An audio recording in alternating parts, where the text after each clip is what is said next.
पिछली बार हम लोगों ने देखा था कि कृष्णा ने जेनोस के ऊपर हमला कर दिया था। वो अब लिली को देखकर कहती है कि इस बंदे ने तुम्हें किडनैप कर लिया था ना, चिंता करने की अब जरूरत नहीं है, तुम अब सेफ हो। वहीं लिली अब उसे कहने लगती है कि लगता है कि तुम्हें कोई गलतफहमी हो रही है। जेनोस ने मुझे किडनैप नहीं किया है, बल्कि उसने मुझे एडॉप्ट किया है एक तरीके से। वो मेरा मास्टर है, उसने मेरी जान बचाई है। ये सुनकर कृष्णा हैरान हो जाती है और कहती है कि माफ करना, लगता है कि मुझे कोई गलतफहमी हो गई। ये सुनकर जेनोस भी अब उसे कहते हैं हाँ, तुम्हें कोई गलतफहमी हो गई है। ये देखकर अब कृष्णा काफी ज्यादा हैरान हो जाती है कि आखिरकार जेनोस को कुछ हुआ कैसे नहीं। वो अब उसे माफी मांगती है और कहती है कि तुम ठीक कैसे हो। तो जेनोस कहते हैं कि मैंने बस डिफेंसिव मैजिक का यूज किया तुम्हारे अटैक से बचने के लिए। तो अब कृष्णा वापस से हैरान हो जाती है। वो अब जेनोस से कहती है कि कहीं तुम एक महान सोर्सरर तो नहीं हो और झूठ बोलने की कोशिश मत करना। मैं वाइस कमांडर हूँ रॉयल ऑर्डर ऑफ नाइट्स की, मेरे सामने तुम झूठ नहीं बोल सकते हो। वहीं ये सुनने के बाद जेनोस काफी ज्यादा हैरान हो जाते हैं कि यही है वो लड़की जिससे उसे सतर्क रहना था। इसके बाद कृष्णा अब जेनोस से कहती है कि मैंने सुना कि तुम्हारा नाम जेनोस है, दरअसल मैं चाहती हूँ कि तुम मेरी इन्वेस्टिगेशन में मदद करो। इसके बाद वो लोग बैठ जाती है। इसके बाद कृष्णा कहती है कि मैं यहाँ स्लम्स में एक सीक्रेट मिशन के लिए आई हूँ। मेरा मकसद है उस पर्सन को कैद करना जिसने कि सारे स्लम्स के लीडर के बीच में जो लड़ाई है उसको रुकवाया है। ये सुनकर जेनोस शॉक हो जाता है क्योंकि वो बंदा तो वही है, पर अब वो उसे बताता नहीं है। वही कृष्णा अब कहने लगती है कि हम लोग डिफेंडर है, हम लोग ऐसे पर्सन को इग्नोर नहीं कर सकते हैं जिस पर्सन के पास इतनी ज्यादा ताकत है। पर डेमी ह्यूमंस ने उसके बारे में मुझे कुछ भी नहीं बताया। जो कोई भी वो पर्सन है वो अच्छे से लोगों को कंट्रोल कर सकता है और वो बुरे काम भी कर सकता है, इसलिए मुझे उसे पकड़ना ही होगा। तो जेनोस कहते हैं कि मेरे ख्याल से वो बंदा चाहता होगा कि उसके ऊपर ज्यादा अटेंशन ना आए, इसलिए उसे ऐसे ही छोड़ दो ना। तो कृष्णा कहती है कि क्या तुम उसे जानते हो। तो जेनोस कहते नहीं, बस मेरी मन की आत्मा ये कह रही थी। वहीं अब कृष्णा कहती है कि जो कोई भी ये पर्सन है वो नेशन के लिए खतरा बन सकता है। वो अब लिली से पूछती है कि क्या तुम उस बंदे को जानते हो। तो लिली कहती है नहीं। ये सुनकर कृष्णा कहती है कि उस बंदे को ढूंढना तो काफी मुश्किल है, जिस पर जेनोस भी कहता है हाँ, बेहतर अब यही रहेगा कि तुम वापस चली जाओ, मैं तुम्हें टाउन का रास्ता दिखाता हूँ। तो कृष्णा भी कहती है ठीक है। इसके बाद जेनोस अब उसे लेकर जा रहा होता है, पर तभी कृष्णा की नजर अब एक बेड पर चली जाती है, जो देखकर वो पूछती है कि यहाँ पर एक और बेड क्यों है। तो जेनोस कहते हैं कि ये बस एक एक्स्ट्रा बेड है, मैं इसे बाहर लेकर आया था फेंकने के लिए, मैं इसे फेंक दूंगा। तो अब कृष्णा कहती है कि अगर ऐसी बात है तो क्या मैं इसे यूज कर सकती हूँ। सच बताऊं तो मैं उस पर्सन की लोकेशन नहीं जानती हूँ, अगर मैं यहाँ पर होंगी तो मैं अपनी इन्वेस्टिगेशन अच्छे से कर पाऊंगी। और चिंता मत करो, मैं तुम्हें यहाँ पर रहने के लिए पैसे भी दूंगी, मुझे कैसे भी करके उस बंदे को पकड़ना ही होगा। तो अब जेनोस को भी अब उसकी बात माननी पड़ती है, जिसके बाद अब कृष्णा भी अब यहीं रुक जाती है। जिसके बाद लिली अब उसके लिए चाय लेकर आ जाती है। तभी अब लिली जेनोस के पास आ जाती है और अब उससे कहती है कि मुझे सहलाओ। वो जबरदस्ती कर रही होती है, तो अब जेनोस को भी अब उसकी बात माननी पड़ती है। वहीं लिली अब कृष्णा को चिढ़ाने लगती है और दिखाने की कोशिश करती है कि जेनोस की वो कितना क्लोज है। जिसके बाद लिली अब सो जाती है, तो जेनोस अब उसे उसके कमरे में सुलाया जाता है। जिसके बाद अब कृष्णा जेनोस से अब कहने लगती है कि तुमने कहा कि लिली को कुछ स्लेव ट्रेडर्स पकड़ रहे थे, तो क्या तुम्हें पता है कि वो कौन थे। जिस पर जेनोस कहता है नहीं। ये सुनने के बाद अब कृष्णा कहती है कि इसका यही मतलब है कि इस जगह पर बच्चे किडनैप होते हैं और उन्हें बेचा जाता है। मुझे लगा था कि तुमने लिली को किडनैप किया होगा, इसलिए मैंने तुम पर हमला किया, माफ करना, मेरे को जल्दी से गुस्सा आ जाता है, ये मेरी कुछ गलतियों में से एक गलती है। ये सुनकर जेनोस कहता है कि सुनकर लगता है कि तुम्हारे अंदर काफी गलतियां हैं। तो कृष्णा अब कहने लगती है कि मुझे रॉयल गार्ड का एक परफेक्ट मेंबर बनना है और साथ में मुझे लोगों का हीरो भी बनना है, तो कम से कम मेरे अंदर एक गलती तो हो ही सकती है ना। और वैसे तुम एक मास्टर मेज हो ना, जिसने डिफेंस मैजिक को परफेक्ट कर रखा है। वो कहती है कि अगर कोई हीलिंग मैजिक को इस तरीके से परफेक्ट कर ले कि वो इतना ज्यादा परफेक्ट हो जाए कि वो पूरे एक आर्म को ही रीजनरेट कर पाएगा, बाकी हीलर्स तो ऐसा कर ही नहीं सकते, सिर्फ टॉप सीक्रेट हीलर्स ऐसा कर सकते हैं। ये सुनकर जेनोस हैरान हो जाता है और अब वो उससे पूछता है कि आखिर तुम ये सब क्यों पूछ रही हो। तो वो कहने लगती है कि मेरी लड़ाई जोफिया से हुई थी और मैंने उसके हाथ को काफी डैमेज दिया, पर जब मैंने उसको स्लम्स में देखा तो उसका हाथ तो पूरी तरह से नॉर्मल था। अगर कोई ऐसा हीलर है जो कि वुंड को इतना अच्छे से हील कर सकता है, तो वो पर्सन तो काफी ज्यादा ऑलमाइटी होगा, और अगर उसके बारे में लोगों को पता चला तो काफी दिक्कतें हो जाएगी। चलो कोई बात नहीं, मैं सुबह उठकर अपनी इन्वेस्टिगेशन करूंगी। ये सुनने के बाद जेनोस अब उससे कहता है कि वैसे तुम्हें स्लम्स इतना बुरा क्यों लगता है। तो वो कहती है कि मेरी मदर को एक ऐसे पर्सन ने मारा था जो कि स्लम्स में रहता था। ये सुनकर जेनोस हैरान हो जाता है। इसके बाद अब कृष्णा कहने लगती है कि मेरी मदर काफी ज्यादा एक दयालु पर्सन थी, वो हर रोज स्लम्स में जाके भूखों को खाना खिलाती थी, पर एक दिन मेरी मॉम की सिर्फ लाश ही वापस आई। मुझे पता चला कि उनके साथ ऐसा तब हुआ जब किसी ने उनकी एक वेडिंग रिंग को चुराने की कोशिश करा। तब मेरी मॉम ने सभी लोगों को भूख से बचाया, पर मेरी मॉम को बचाने के लिए वहाँ पर कोई भी नहीं था। तभी से मैंने ठान लिया था कि मैं एक हीरो बनूंगी जो कि जस्टिस लाएगी और स्लम्स के क्राइम किसी के साथ नहीं होने देगी। मैंने काफी मेहनत करी और मैं यंगेस्ट वाइस कमांडर बन गई हिस्ट्री के अंदर रॉयल नाइट्स की। मेरी ड्यूटी लोगों को इतनी अच्छी लगी कि उन लोगों ने मुझे एक निकनेम दे दिया जिसे आयरन रोज कहते हैं। मुझे पता है कि लोग मुझे ये नाम से क्यों बुलाते हैं, क्योंकि उस दिन के बाद से यानी कि जब से मेरी मोम मरी है तब से मैं स्माइल ही नहीं कर पा रही हूँ। इसके बाद अब अगले दिन हम लोग कृष्णा को देखते हैं जो कि इन्वेस्टिगेशन करने के लिए निकल जाती है। वो कहती है कि मैं रात तक आऊंगी, ऐसा बोलकर वो चली जाती है। दूसरी तरफ हम लोग को जेनोस को दिखाया जाता है जो कि जोफिया को हील कर रहा होता है और अब वो कृष्णा के बारे में ही याद कर रहा होता है। जो देखकर कार्मेलिया अब उसे कहने लगती है कि तुम्हें इतना सोचने की जरूरत नहीं है, उसकी स्टोरी इतनी भी ज्यादा अनयूजुअल नहीं है, लोगों की लाइफ में बुरी चीजें होती है, तुम्हें उदास होने की जरूरत नहीं है इसमें। इसके बाद अब जेनोस अब जोफिया को हील कर ही रहा होता है, पर तभी अब कृष्णा वापस से आ जाती है। दरअसल वो फिर से रस्तक हो गई थी, पर जैसे ही अब कृष्णा जोफिया को देख लेती है वो अपनी गन बाहर निकाल लेती है। वहीं जोफिया भी लड़ने के लिए तैयार हो जाती है। उसे देखकर कृष्णा कहते हैं कि तुम यहाँ क्या कर रही हो, तो लिली अब कहने लगती है कि ये रस्तक हो गई है इसलिए ये यहाँ पर आ गई, जिस पर जोफिया भी अब कृष्णा से कहती है हाँ सुन लिया तुमने, मैं रस्तक हो गई थी, मैं बस रास्ता ही पूछने आई थी। तो कृष्णा अब उससे पूछने लगती है कि वैसे तुम्हारा हाथ ठीक कैसे हुआ, जरूर उसी बंदे ने तुम्हारा हाथ ठीक किया होगा जिसने तुम लोगों के बीच में लड़ाई भी रुकवाई थी, वो पर्सन तो एक क्रिमिनल है, वो लोगों के लिए खतरा ला रहा है। ये सुनकर जोफिया कहती है कि खतरा लाने वाले लोग तो हर सोसाइटी के अंदर होते हैं, मैंने सुना है कि रॉयल नाइट्स इन्वेस्टिगेशन कर रही है बच्चों को किडनैप होने वाले केस को, पर क्या तुम्हें पता है कि उन सभी लोगों का बॉस एक एरिस्टोक्रेट है। तो कृष्णा कहती है कि लेकिन वो सभी बच्चे इस स्लम के अंदर ही किडनैप हो रहे हैं। तो जोफिया कहती है कि ऐसा इसलिए क्योंकि यहाँ पर कोई आता जाता नहीं है, तो यहाँ पर क्राइम्स करना आसान है। तो कृष्णा कहती है कि मैं तुम पर विश्वास नहीं करूंगी। तो जोफिया कहती है हाँ मुझे पता है कि तुम विश्वास करोगी नहीं। तो कृष्णा कहती है कि ठीक है, तो बताओ कि इन सबके पीछे कौन है। तो जोफिया कहती है कि उस बंदे का नाम कैलेंडोर है। तो कृष्णा कहती है कि लगता है कि तुम पागल हो, वो एक काफी अच्छा पर्सन है जो कि ऑर्फन्स को एजुकेट करता है। ये सुनकर जोफिया कहती है कि यही तो तुम्हारी प्रॉब्लम है, तुम ऊपर ऊपर की चीजें देख रही हो। जो बंदा जो मेडिटेटर है जिसने हमारे बीच की लड़ाई रुकवाई है वो काफी अच्छा पर्सन है, उसने हमें कभी हमारे स्टेटस को देखकर जज नहीं किया, वो तो बस उन लोगों की मदद करता है जिन्हें मदद में जरूरत होती है। वो इतना अच्छा पर्सन है कि अगर तुम कभी हर्ट होगी ना तो वो तुम्हें हील कर देगा। तुम्हारा जस्टिस का आइडिया काफी ज्यादा बेकार है। ये सुनकर अब कृष्णा उसके ऊपर हमला करने वाली होती है, पर तभी जेनोस सामने आ जाता है। तो कृष्णा अब उसे साइड में हटने के लिए कहती है, जिस पर जेनोस कहते हैं नहीं सोफिया मेरी एक पेशेंट है, माफ करना मुझे तुम्हें पहले बता देना चाहिए था, पर कृष्णा मैं वही पर्सन हूँ जिसे तुम ढूंढ रही हो। तो कृष्णा अब इस बात पर विश्वास ही नहीं करती है। वो कहती है कि जिस पर्सन को मैं ढूंढ रही हूँ वो हीलिंग मैजिक का मास्टर है, पर तुम्हारी स्पेशलिटी डिफेंसिव मैजिक है, ऐसा हो ही नहीं सकता है कि एक पर्सन दो मैजिक के अंदर हाई लेवल का हो। तो जेनोस कहते हैं कि ये दोनों मेरी एबिलिटी इतनी भी ज्यादा अच्छी नहीं है, उनकी नेचुरल फंक्शन एक जैसे होते हैं तो इन्हें यूज करना आसान है। तो कृष्णा कहती है कि लेकिन मैंने ऐसे कभी मैजिक लेसन के बारे में नहीं पढ़ा,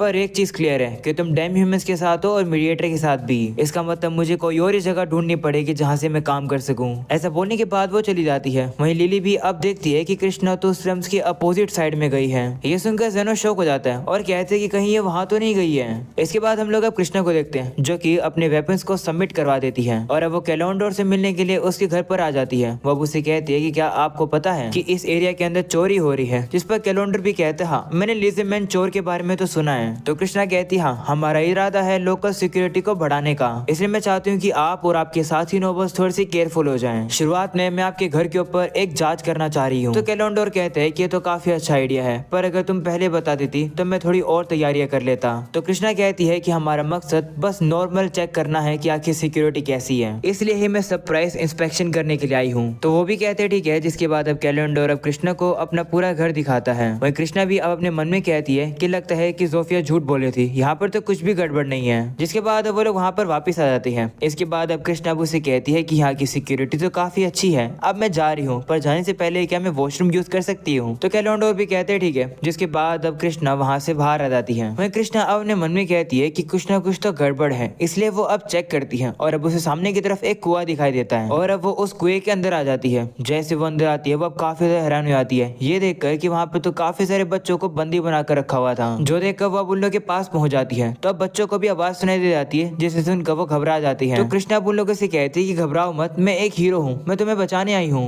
वो अब उन लोगों को बचाने वाली होती है, पर तभी वहाँ पर कैलेंडोर आ जाता है जो कि अब उसके ऊपर हमला कर देता है। उसने कृष्णा की ही मैजिकल गन का यूज किया है। अब कहने लगता है कि तुम्हारी ये गन तो काफी पावरफुल है, इसका यूज करके मैं बच्चों को और भी ज्यादा परेशान कर सकता हूँ। ऐसा बोलने के बाद वो कृष्णा के ऊपर फिर से हमला करने लगता है और अब वो उसे कहता है कि तुम बस एक छोटी सी नाइट हो और मैं एक नोबल हूँ, तुम इस तरीके से मेरे काम के अंदर दखलंदाजी क्यों कर रही हो, तुम्हें यहाँ से बाहर रहना चाहिए था। वहीं ये सब सुनने के बाद अब कृष्णा भी उदास हो जाती है। वो मन ही मन में बच्चों से माफी मांगती है। तभी अब उसे अपनी मोम भी याद आ जाती है, जो देखकर अब वो कहने लगती है कि माफ करना, मैं एक असली हीरो नहीं बन पाई। इसके बाद अब कैलेंडोर उसके ऊपर वापस हमला करने वाला होता है, पर तभी हम देखते हैं कि वहाँ पर जोफिया आ जाती है जो कि उन्हें रुकवा लेती है। तभी वहाँ पर जेनोस भी आ जाता है। उसे देखकर अब कैलेंडोर कहते हैं कि तुम लोग कौन हो। तो जेनोस कहता है कि मैं तो बस एक छोटा सा हीलर हूँ। जिसके बाद जोफिया भी कहती है कि और मैंने जेनोस को रास्ता दिखाया है। तो अब कैलेंडोर जोफिया को देखकर कहते हैं कि तुम एक लिजर्ड मैन हो, तुम एक चोर हो, तुम्हें मारने के लिए मुझे कोई भी इशू नहीं है। ऐसा बोलने के बाद वो जेनोस के ऊपर हमला कर देता है, पर जेनोस को कुछ भी नहीं होता है, जो देखकर वो काफी ज्यादा शॉक हो जाता है।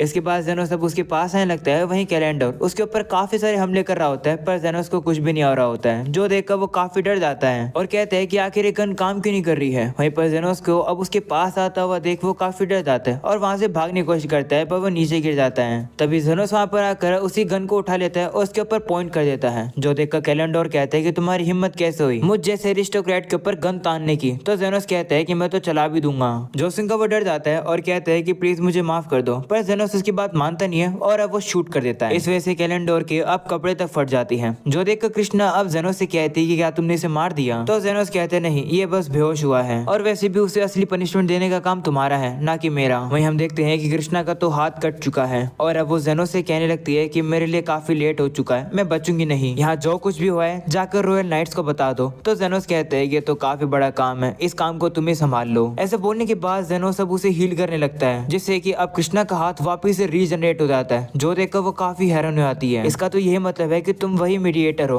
तो जेनोस कहते हैं हाँ, मैंने तो तुमसे कहा ही था। ये सुनकर कृष्णा कहती है कि इसका ये मतलब है कि मैं एक हीरो नहीं हूँ, परफेक्ट हीरो तो तुम हो। तो जेनोस कहते हैं कि मुझे सिखाया गया है कि एक परफेक्ट हीरो नाम की कोई चीज ही नहीं होती है। लोग जो कि दूसरे लोगों के लिए लड़ते हैं वो लोग तो घायल होते ही हैं, इसलिए इन सही बच्चों के लिए तुम एक हीरो हो। वहीं पर अब वही बच्चे पूछने लगते हैं कि क्या हीरो लेडी यहीं पर ही है। जेनोस अब कृष्णा से कहता है देखा, तुम ही वो पहली पर्सन थी जिसने एक्शन लिया, इससे प्रूव होता है कि तुम एक असली हीरो हो। ये सुनकर कृष्णा भी शौक हो जाती है और अब उन सही बच्चों के पास आ जाती है और कहती है कि घबराओ मत, मैं तुम सभी को जल्दी यहाँ से निकाल दूंगी। जो सुनकर वो बच्चे भी खुश हो जाते हैं और वो उसका शुक्र करने लगती है। वहीं कृष्णा अब अपने मन में कहती है कि इतने समय से मुझे लगा था कि मेरी मदर एक विक्टिम है, पर उनकी आंखें हमेशा चमकती रहती थी, वो हमेशा गरीब बच्चों को खाना खिलाती थी, वही खाना जो कि वो खुद बनाती थी। तो जेनोस कहते हैं हाँ, बिल्कुल उसी तरीके से तुम इन बच्चों के लिए एक हीरो हो, तुम्हारी मदर भी किसी के लिए हीरो रही होगी। तब कृष्णा भी कहती है हाँ, मेरी मदर में काफी सारे फॉल्ट्स थे, कमियां थी, पर इन सब के बावजूद भी मुझे पता है कि वो मेरी हीरो थी। ऐसा बोलने के बाद अब कृष्णा रोने लगती है। अगले सीन में हम लोग अब सभी लिजरमैन को देखते हैं, जो कि अब उन बच्चों को बाहर निकाल देते हैं, जो देखकर जोफिया भी अब जेनोस से कहती है कि रॉयल नाइट्स को काफी जल्दी इन सब के बारे में पता चल जाएगा। तो जेनोस कहते हैं हाँ, अब वापिस से छुपने का समय आ गया है। वह वहाँ से जाने वाला होता है, पर तभी वहाँ पर कृष्णा आ जाती है और अब उसे पूछती है कि जेनोस आखिर तुमने मुझे क्यों बचाया। तो जेनोस कहते हैं कि क्योंकि तुमने अभी तक पैसे चुकाए नहीं थे, क्योंकि तुम मेरे घर में जो रुकी थी, साथ में तुम्हें मैंने हील भी किया है, इसलिए तुम्हें उसके पैसे भी चुकाने पड़ेंगे। अगर तुम मर जाती तो मेरे पैसे कौन देता, इसलिए मुझे तुम्हें बचाना पड़ा। जेनोस की ये बात सुनकर कृष्णा अब हंसने लगती है, जो देखकर जेनोस भी कहते हैं कि इसका मतलब है कि तुम भी स्माइल कर सकती हो। तो कृष्णा भी कहती है हाँ।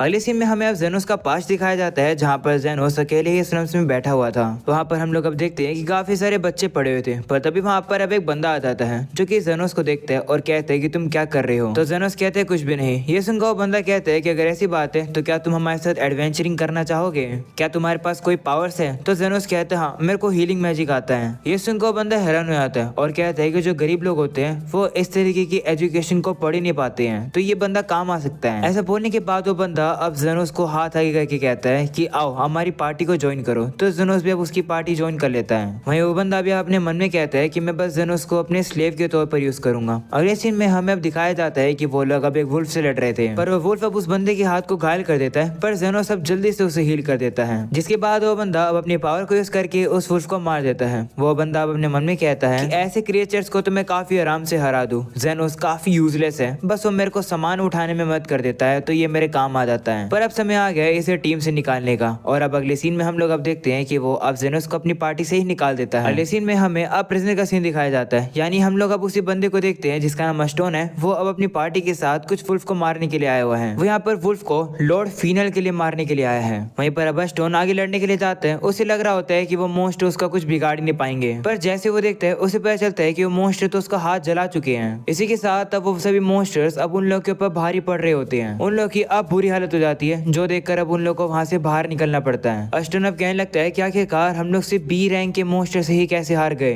लगता है कि हम लोग को एक हीलर की जरूरत है। अगले सीन में हमें अब 10 दिन बाद का सीन दिखाया जाता है, जहाँ पर अब उन लोगों ने अपनी पार्टी के अंदर एक हीलर को रख लिया है। उस लड़की का नाम मोमिन है। वो अब उन लोग को बताती है कि उनका जो चौथा मेंबर था जो कि घायल हो गया था, वो बच तो गया है पर वो कभी फिर से एडवेंचरिंग नहीं कर पाएगा। जो सुनकर अस्टोन कहते हैं कोई बात नहीं, वैसे भी वो हमारी टीम में कुछ ज्यादा फर्क नहीं ला रहा था। आज तो हम इन वुल्फ को मार कर रहेंगे, क्योंकि लॉर्ड फिनल को एक स्कार्फ बनाना है इन वुल्फ का यूज करके और अपनी बेटी को गिफ्ट करना है। इन मोस्टर को मारने में अगर हम लोग कामयाब हो गए तो हम लोग को काफी मुनाफा होगा। ऐसा बोलने के बाद वो अंदर आ जाता है और कहता है कि मैं इन मोस्टर्स को ट्रेजर स्वॉर्ड के साथ मार दूंगा। जिसके बाद वो लोग अंदर जाते हैं और उसके बाद वो मोस्टर फिर से उनके ऊपर हमला करने लगते हैं। इस बार हमला अब उनके मैजिशियन को लग जाता है और वो काफी घायल हो जाता है। वहीं पर अब आस्टोन भी देखता है कि वो तो दुश्मनों को मार ही नहीं पा रहा है और फिर से उन लोगों के पास कोई भी चॉइस नहीं बचती है, उन लोगों को अब बाहर आना पड़ता है। वहीं पर अब आस्टोन उमीन से कहने लगता है कि तुम क्या कर रही हो, इसे इतना धीरे धीरे हील क्यों कर रही हो, जल्दी से इसे हील करो। तो उमीन कहती है कि मैं तो अपना बेस्ट कर रही हूँ, पर हमें इसे जल्दी से जल्दी हॉस्पिटल में लेकर जाना पड़ेगा। तो आस्टोन कहते हैं कि हमारे पास इतना समय नहीं है, इसे जल्दी से हील करो। तो उमीन कहती है कि तुम पागल हो क्या, ऐसे एनवायरमेंट तो एक हाई लेवल का हीलर भी इसे जल्दी से हील नहीं कर पाएगा। अगर इसे इतने जल्दी हील करना है तो एक सेंट की जरूरत पड़ेगी। जो सुनकर आस्टोन काफी हैरान हो जाता है और अब उसे रियलाइज हो जाता है कि जेनोस का हीलिंग मैजिक कितना पावरफुल था। वो कहता है कि जब से मैंने जेनोस को निकाला है तभी से हमें काफी डैमेज मिल रहा है। वह उमीन से कहता है कि क्या कोई ऐसा भी हीलर हो सकता है जिसके पास लाइसेंस नहीं है और वो इलीट हीलिंग मैजिक को यूज कर सके। तो उमीन कहती नहीं। वहीं पर अब आस्टोन भी अब अपने मन में कहता है कि लगता है कि मैं फालतू में ओवरथिंक कर रहा हूँ, ऐसा हो ही नहीं सकता है कि जेनोस काफी कमाल का हो, वो तो मेरा बस एक स्लेव था। अगले सी में वो लोग अब वापस से लॉर्ड फिनल की जगह पर आ जाते हैं, जहाँ पर एक बंदा उन लोगों से कहता है कि तुम लोगों ने हमें काफी निराश किया, अब वापस से हमारे पास कभी मत आना। तो आस्टोन कहते हैं कि हमें फिर से मौका दो। तो अब वो बंदा कहने लगता है कि फिनल की बेटी का बर्थडे जा चुका है, तुमने लॉर्ड फिनल को डिसअपॉइंट किया है। तो आस्टोन फिर से कहते हैं कि प्लीज हमें माफ कर दो, हमें एक और मौका दो। तो बंदा कहता है कि लेकिन तुम्हारी पार्टी में तो इनफ मेंबर ही नहीं है, तुम आखिर क्या ही कर लोगे। तो आस्टोन कहते हैं कि चिंता मत करो, हम लोग वापस से मेंबर्स को रिक्रूट कर लेंगे और जो भी नुकसान किया है उसकी भरपाई कर लेंगे। तो बंदा भी कहते हैं ठीक है, इस बार काम पूरा हो जाना चाहिए। अगले सी में आस्टोन का साथी कहता है कि तुमने मौका मांग तो लिया है, पर आखिर तुम पूरा कैसे करोगे उसे। तो आस्टोन कहते हैं चिंता मत करो, हम लोग हमारे नौकर यानी कि जेनोस को वापस बुला लेंगे। वैसे भी वो काफी डेस्परेट होगा वापस आने के लिए। आस्टोन अब अपने मन में कहता है कि मुझे लगा नहीं था कि जेनोस की वजह से ही हमारी पार्टी चल रही थी, पर कोई बात नहीं, मैं जेनोस को यूज करूंगा वापस से पॉपुलर होने के लिए। अगले सी में हम लोग अब देखते हैं कि वो लोग अब स्लम्स में आ जाते हैं, जहाँ पर आस्टोन का साथी कहता है कि हम लोग जेनोस को ढूंढेंगे कैसे।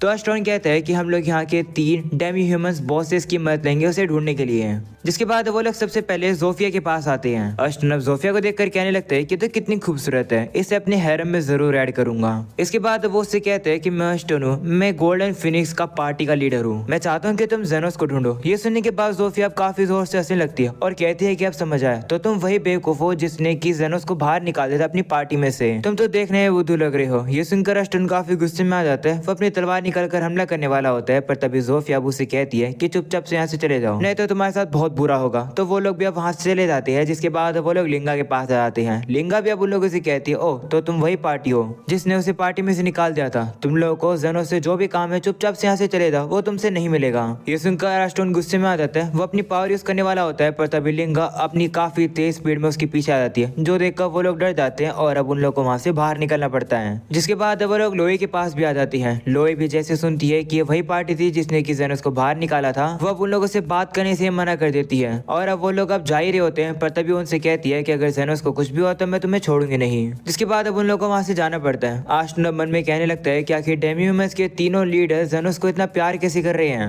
वो लोग अब वहाँ से जाने वाले होते हैं, पर तभी उन लोगों को वहाँ पर जेनोस दिखाई दे जाता है। वो अब उसके पीछे चले जाते हैं। जेनोस अब उनसे कहते हैं कि तुम लोग यहाँ पर क्यों आए हो। तो आस्टोन कहते हैं खुश हो जाओ, मैं तुम्हें हमारी पार्टी में वापस से ज्वाइन होने दे रहा हूँ। तो जेनोस उसे मना कर देता है। ये सुनकर वो हैरान हो जाता है और कहते हैं कि तुम्हारी इतनी हिम्मत कैसे मुझे मना करने की। तो जेनोस कहते हैं कि तुम्हारी पार्टी में मुझे काफी बुरी तरीके से ट्रीट किया जाता था, मुझे पैसे तक नहीं मिलते थे, तो मैं वापस क्यों ही आऊँ। अगर तुम इतने ज्यादा डेस्परेट हो तो मैं तुम्हारी कभी ना कभी कष्ट में चल पड़ूंगा अगर मेरे पास फ्री टाइम हुआ तो, पर बदले में मैं तुमसे पैसे लूंगा। ये सुनने के बाद आस्टोन गुस्से में आ जाता है और कहता है कि आखिर तुम इतनी डिमांड कैसे कर सकते हो, तुम्हारे पास कुछ भी नहीं है, ना रहने की जगह ना ही कुछ। तभी हम लोग अब देखते हैं कि वहाँ पर अब काफी सारे डेमी ह्यूमंस आ जाते हैं, जो कि अब जेनोस को ग्रीटिंग करने लगते हैं और अब वो लोग उससे अच्छे से बात कर रहे होते हैं। इसके बाद अब जेनोस भी वहाँ से जाने लगता है। तो अब आस्टोन जेनोस से कहते हैं कि क्या तुम सही में वापस नहीं आओगे, मैं तुम्हें ऑफर कर रहा हूँ वापस आने के लिए, कहीं तुम भूल तो नहीं रहे हो कि मैंने ही तुम्हें स्लम से उठाया था। तो जेनोस कहते हैं कि माफ करना पर अब काफी लेट हो चुका है, मैं वापस नहीं आऊंगा। ऐसा बोलने के बाद अब जेनोस वहां से जाने लगता है, जो देखकर आस्टोन गुस्से में आ जाता है। वो अपनी तलवार निकालकर जेनोस के ऊपर हमला करने वाला ही होता है, पर तभी वहाँ पर कृष्णा आ जाती है और अब वो आस्टोन के ऊपर हमला करके उसे पीछे गिरा देती है। वो कहने लगते है कि मैं सिर्फ किसी क्राइम्स नहीं होने दे सकती हूँ। वहीं उसे देखकर जेनोस कहता है कि तुम यहाँ क्या कर रही हो। तो वो कहती है कि मैं रास्ता भूल गई थी। वहीं पर अब आस्टोन भी अब कृष्णा को देखकर कहता है कि ये तो वही रॉयल नाइट के वाइस कमांडर है, आखिर ये जेनोस के साथ इतना फ्रेंडली कैसे हो रही है। जिसके बाद अब कृष्णा अब आस्टोन से कहती है कि तुम यहाँ पर क्राइम कर रहे हो, तो मैं अरेस्ट कर रही हूँ। ये सुनने के बाद अब आस्टोन डर जाता है और अब अपने साथी के ऊपर ब्लेम लगाता है कि इसने जबरदस्ती करी है, मैंने नहीं। ऐसा बोलने के बाद अब आस्टोन वहाँ से भाग जाता है। अगले सीन में हम लोग अब वापस से उन्हीं डेमी ह्यूमंस की लीडर को देखते हैं, जो कि जेनोस को बताते हैं कि आस्टोन आया था हमारे पास। हम लोगों ने उन पर नजर रखने की कोशिश करी पर पता नहीं वो कहाँ चले गए। तो लिली कहती है कि शायद से वो लोग घर चले गए होंगे, जिस पर जोफिया कहती है कि ये अच्छा होगा, पर अगर वो लोग और डीप में चले गए तो दिक्कत हो सकती है। तो जेनोस कहते हैं कि तुम्हारे कहने का क्या मतलब है। तभी वहाँ पर कार्मेलिया आ जाती है और कहती है कि जोफिया के कहने का मतलब है अंडरग्राउंड गिल्ड। ये एक ऐसी गिल्ड है जो कि इलीगल टास्क करती है, पैसे के बदले में वो लोग कुछ भी कर सकते हैं। ये सुनकर लिली डर जाती है और कहती है कि अगर आस्टोन उनके पास चला गया और उसने उनका यूज करके जेनोस को परेशान किया तो जेनोस कहते हैं चिंता मत करो, अंडरग्राउंड के लोगों को हायर करने के लिए काफी ज्यादा पैसे लगता है। तो लिली कहती है कि ये अच्छी बात है। वहीं पर अब जोफिया कहती है कि पर मुझे एक बंदे के बारे में याद आ रहा है, जो कि कुछ कंडीशंस पर बिना पैसे लिए भी काम करता है। वो अंडरग्राउंड गिल्ड का ही मेंबर है, वो अपने आप को गाइड बुलाता है। और इसी में हम लोग अब देखते हैं कि सभी लोग सो जाते हैं, पर जेनोस सब भी जागा होता है। वहीं कार्मेलिया भी बैठी होती है। वह उससे कहती है कि तुम आज अपनी पुरानी पार्टी से मिले हो, क्या उसी की वजह से तुम बेचैन हो गए हो, जिसकी वजह से तुम्हें नींद नहीं आ रही है। ये सुनकर जेनोस कहते हैं कि तुम्हें मेरी चिंता होती है क्या, तुम तो कितनी अच्छी हो। ये सुनकर अब कार्मेलिया शर्मा जाती है। वहीं अब जेनोस कहने लगता है कि सच बताऊं तो मैं अपनी पुरानी पार्टी के बारे में भूल गया था, पर उन लोगों से आज मिलने के बाद मुझे अपना थोड़ा बहुत पास्ट याद आ गया।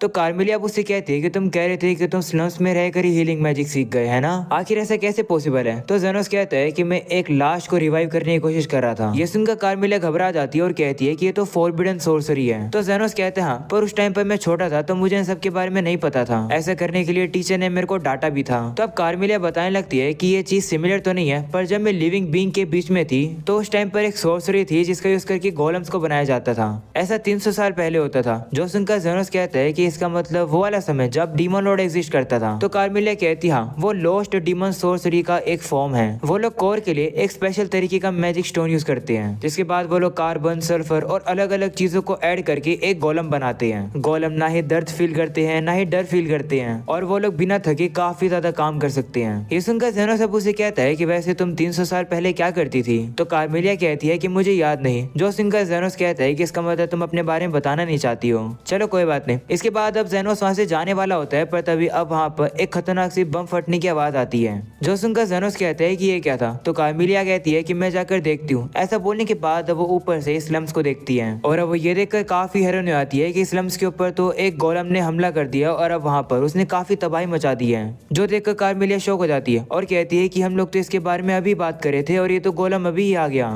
अगले सीन में हम लोग को अब गाइड को दिखाया जाता है। उसके पास अब एक कस्टमर आ जाता है अपना एक बदला लेने के लिए। तो वो गाइड भी अब मदद करने के लिए मान जाता है। वो अब एक स्टोन को बाहर निकाल देता है और कहता है कि मैं इसी मौके के लिए इस चीज को तैयार करा था, चलो इसे टेस्ट करते हैं। अगले सीन में हमें अब वापस से स्लम्स का सीन दिखाया जाता है, जहाँ पर वो गोलम अब तबाही मचा रहे हैं। तभी जेनोस और कार्मेलिया भी वहाँ पर पहुंच जाते हैं और अब वहाँ पर वही तीनों लीडर भी थे। वो सभी लोग अब बताने लगते हैं कि उन तीनों की आधी टीम घायल हो चुकी है, इसलिए वो लोग हिल नहीं पाएंगे। वो पूछने लगते हैं कि आखिर ये क्या है। तो जेनोस कहता है कि लगता है कि ये एक आर्टिफिशियल लाइफ फॉर्म है जो कि जिंदा हो गई है। क्या तुम लोग को पता है कि ये गोलम कहाँ से आया है। जिस पर वो लोग कहते हैं कि एक बंदे ने बताया है कि ये स्लम्स के डीप में से आया है। ये सुनकर जेनोस सोचने लगता है कि कहीं इन सब के पीछे अंडरग्राउंड गिल्ड का तो काम नहीं है। इसके बाद वो उन तीनों से कहता है कि एक काम करो, तुम सभी लोग एक साथ काम करो और जितने भी इंजर्ड लोग हैं उन्हें एक जगह पर लेकर आओ। तो वो भी कहते हैं ठीक है। दूसरी तरफ हम लोग को अब उसी गाइड को दिखाया जाता है जो कि दूर से इस तमाशे को देख रहा था। वो अब कहने लगता है कि देखना काफी इंटरेस्टिंग होगा कि आखिर जेनोस कैसे रिएक्ट करेगा। अगले सीन में वो सभी लोग अब घायल लोगों को इकट्ठा कर देते हैं, जिसके बाद जेनोस हाई हील का यूज करके एक ही बारी में सभी को एक साथ हील कर देता है। इसके बाद वो उनसे कहता है कि जो भी हील हो गया जल्दी से चले जाओ। जेनोस अब कहने लगता है कि ये तो काफी बड़ी दिक्कत हो गई है, जो भी इन सब के पीछे है मैं उसे छोड़ूंगा नहीं। वहीं पर अब वही गाइड भी अब जेनोस की हाई हील को देखकर काफी हैरान हो जाता है और कहता है कि शायद से ये एलीट क्लास का बंदा है या फिर उससे भी ज्यादा बेहतर। कोई बात नहीं, भले तुम इंजर्ड लोगों को हील कर दो लेकिन तुम इस गोलम को नहीं रोक पाओगे। अगली सीन में हम लोग अब देखते हैं कि जितने भी इंजर्ड लोग हैं वो अब सेफ हैं। जो सुनकर जेनोस सभी की तारीफ करता है। वो अब कहता है कि अब अगला काम इस गोलम को रोकना रहता है। वो कार्मिलिया से कहता है कि आखिर ये रुकेगा कब। तो कार्मिलिया कहती है कि गोलम्स तब तक नहीं रुकते हैं जब तक वो अपने ऑर्डर्स को फुलफिल नहीं कर देते। वो अब कहने लगती है कि लेकिन आखिरकार एक गोलम यहाँ पर कैसे आ सकता है, क्योंकि गोलम बनाने के लिए जो हाई लेवल के मैजिक स्टोन मिलते हैं वो तो सिर्फ साउदर्न मोस्ट कॉन्टिनेंट में ही मिल सकते हैं, और वो भी काफी समय पहले। तो इस समय पर ये गोलम कैसे आ गया और इन सब के पीछे किसका हाथ है। जिस पर जेनोस कहता है कि ये सब सोचेंगे हम लोग बाद में, पहले इसे निपट लेते हैं। जो सुनकर बाकी के लीडर्स भी सामने आ जाते हैं और अब वो जेनोस से कहते हैं कि हम लोग भी लड़ेंगे, हम लोग इस स्लम को तबाह नहीं होने दे सकते हैं। तो जेनोस भी मान जाता है और अब वो कार्मिलिया से पूछता है कि इस गोलम को हम लोग हराएंगे कैसे। तो वो बताती है कि तुम्हें इस गोलम का मैजिक स्टोन को तबाह करना होगा, क्योंकि अगर तुम ऐसा नहीं करोगे तो ये गोलम अपने आप को टाइम टू टाइम रीजनरेट करता रहेगा और इसे हराना नामुमकिन हो जाएगा। तो जेनोस भी कहते हैं ठीक है। वो अब सभी लीडर्स से कहते हैं कि तुम लोग लड़ो और चिंता मत करना, मैं तुम लोग को बैकअप दूंगा। ऐसा बोलने के बाद जेनोस अब उन लोगों को बूझ दे देता है और अब वो लोग भी अब काफी पावरफुल फील करते हैं। वो लोग अब जाकर उस गोलम के ऊपर एक साथ हमला करने लगते हैं। वो लोग अब लड़ रहे होते हैं, साथ में ही घायल भी हो रहे होते हैं, पर जेनोस टाइम टू टाइम पे उन्हें काफी जल्दी से हील भी कर रहा होता है। इस वजह से वो लगातार लड़ने लगते हैं। वो लोग अब हमला करके उस गोलम के पैरों को काट देते हैं, जिसकी वजह से वो गोलम अब नीचे गिरने लगता है। पर तभी वो लोग अब नोटिस करते हैं कि एक घर के अंदर जिसके ऊपर वो गोलम गिर रहा है, उस घर में तो एक बच्चा था और अब वो गोलम उसी के ऊपर गिरने वाला होता है। जो देखकर जेनोस डर जाता है और कहता है कि मैं टाइम पर नहीं पहुंच पाऊंगा। जैसे वो वहां पर पहुंचता है वो अब देखता है कि वो गोलम तो अपने आप को कंट्रोल कर लेता है उस बच्चे के ऊपर गिरने से, जिस वजह से वो बच्चा भी सेफली वहां से चला जाता है। जो देखकर जेनोस भी काफी शॉक हो जाता है। दूसरी तरफ ये सब कुछ देखने के बाद गाइड अब जेनोस से कहने लगता है कि तुम तो काफी ज्यादा कमाल के हो, पर कोई बात नहीं, अभी आखिरी मोमेंट है, एक आखिरी डिसीजन तुम्हारा वेट कर रहा है। तभी अब वहाँ पर कार्मेलिया भी आ जाती है और अब वो जेनोस से कहती है कि गोलम्स तो ऑर्डर को फॉलो करते हैं, लेकिन आखिर इसने बच्चे को कैसे बचा लिया। जिस पर जेनोस कहता है कि मेरे ख्याल से किसी ने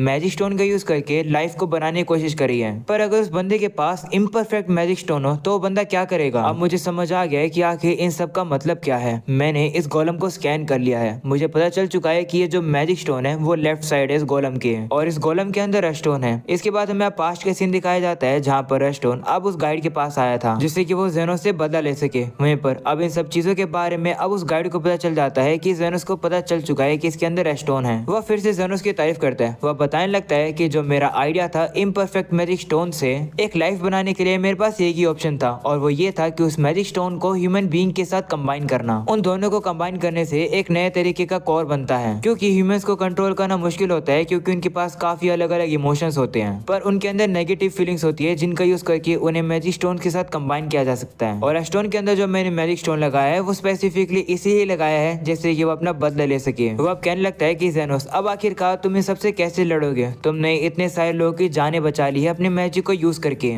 पर अब तुम्हें अपने उसी पार्टी मेंबर को मारना पड़ेगा जिसने कि तुम्हें स्लम से बाहर निकाला है। देखने में काफी ज्यादा मजा आएगा कि आखिर तुम अब क्या करोगे। दूसरी तरफ अब जेनोस को दिखाया जाता है जो कि अब उन्हीं तीनों से कहता है कि मैं चाहता हूँ कि तुम लोग साइड में हट जाओ, मुझे पता है कि इस गोलम के अंदर कौन है, इसलिए उसे मैं ही रोक सकता हूँ। तो वो लोग भी अब मान जाते हैं। जिसके बाद अब कार्मिलिया भी वहाँ से जाने लगती है, पर जाने से पहले वो जेनोस से कहती है कि सेफली वापस आना। तो जेनोस भी कहते हैं ठीक है। इसके बाद अब सभी लोग वहाँ से चले जाते हैं। जेनोस अब बॉस्टन से कहता है कि अब यहाँ पर तुम और मैं ही बचे हैं। वह उससे कहता है कि हम लोग यहीं पर ही सबसे पहले मिले थे, देखकर ये काफी अजीब लगा कि तुम जैसे सेल्फिश पर्सन ने एक बच्चे की जान बचाई। हमारी पार्टी के एक मेंबर ने मुझे बताया था कि आखिर तुम पैसा और ताकत के पीछे इतना ऑब्सेस क्यों हो। ऐसा इसलिए क्योंकि तुम्हारी छोटी बहन मर चुकी थी तब जब तुम्हारे पास पैसा नहीं बचा था उसकी मेडिसिन के लिए। जिस बच्चे की तुमने जान बचाई उसमें तुम्हें अपनी छोटी बहन दिखी ना। क्या इसका मतलब है कि तुम्हारे अंदर अभी भी इंसानियत बची है? पर लगता है कि तुम्हारे अंदर अब भी गुस्सा है क्योंकि तुमने मुझे डंप कर दिया था पर मुझे एक नया घर मिल गया, ये तुमसे देखा नहीं गया ना। ये सुनकर अब आस्टन वापस गुस्से में आ जाता है और वो जेनोस के ऊपर हमले करने लगता है, पर जेनोस भी अब उसके अटैक को डॉज करता है और अब अपने मैजिक नाइफ को निकाल लेता है। जेनोस अब एक ही हमले में जाकर अब आस्टन के ऊपर हमला कर देता है और उसे पूरी तरीके से खोल देता है और अब वहाँ पर उसे आस्टन मिलता है। जेनोस अब उसे कहता है कि आखिरी बार है जब हम लोग एक दूसरे को देख रहे हैं, समय आ गया है चीजों को खत्म करने का। ऐसा बोलने के बाद जेनोस हमला करके उसको मार देता है। ये देखकर वो गाइड भी शॉक हो जाता है। वो कहने लगता है कि मुझे तो लगा था कि जेनोस उसे मारने के लिए थोड़ा सा हेजिटेट करेगा,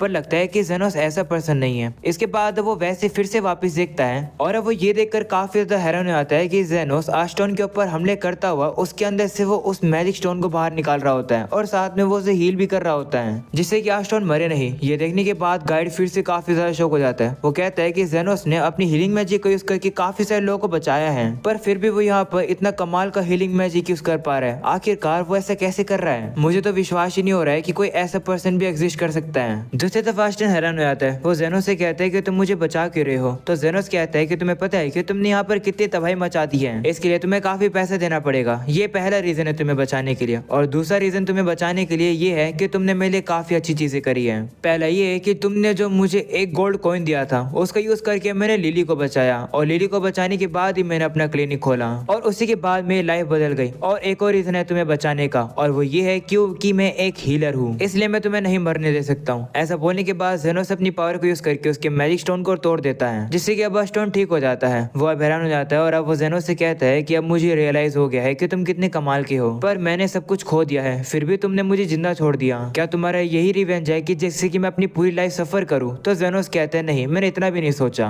वहीं पर अब आस्टन को अपनी गलती रियलाइज हो जाती है। वो कहता है कि मैं अपनी पूरी जिंदगी दूसरों को यूज करता हुआ आया, परंतु में किसी ने ही मुझे यूज कर लिया। वो अब जेनोस से कहता है कि मुझे पता है कि मैं कितना भी माफी मांग लूं उतना काफी नहीं है, पर फिर भी मुझे माफ कर दो, मुझसे गलती हो गई। ये सुनने के बाद जेनोस अब उसके पास आता है और उसे शांत कराता है और कहता है कि इतना भी काफी नहीं है। अब क्योंकि तुम नॉर्मल हो गए हो तो मैं नॉर्मल हो की तरह ही तुम्हें ट्रीट करूंगा, बिल्कुल भी होल्ड बैक नहीं करूंगा। तुमने मुझे इतनी परेशानी दी है तो इसका तो बदला लूंगा ही मैं। ऐसा बोलने के बाद अब वो उसे काफी जोर से मुक्का मार देता है, जिससे कि आस्टन इतना दूर जाकर गिरता है कि उसके कपड़े भी उतर जाते हैं। अगले सीन में आस्टन को जैसे होश आता है उसके साइड में अब कृष्णा होती है। कृष्णा उसे कहने लगती है कि मैं यहाँ पर इसलिए आई थी क्योंकि मैंने सुना है कि यहाँ पर मॉन्स्टर्स का अटैक हुआ है और अब मैं यहाँ पर तुम्हें देख रही हूँ। तब आस्टन पूछता है कि जेनोस कहाँ पे है? तो कृष्णा कहती है कि जब मैं यहाँ पर आ रही थी तब मैं उससे मिली तो थी और उसने मुझे सारी बातें बता दी है कि यहाँ पर क्या हुआ। काफी कमाल की बात है कि यहाँ पर इतनी तबाही मची पर कोई भी ज्यादा नुकसान नहीं हुआ। तुम जेनोस को अपनी पूरी जिंदगी वो करते हो, तुम्हें पता है ना? तो आस्टन भी कहता है हाँ। जिसके बाद कृष्णा उससे कहती है कि तुमने काफी सारे क्राइम्स किए इसलिए मैं तुम्हें अरेस्ट कर रही हूँ।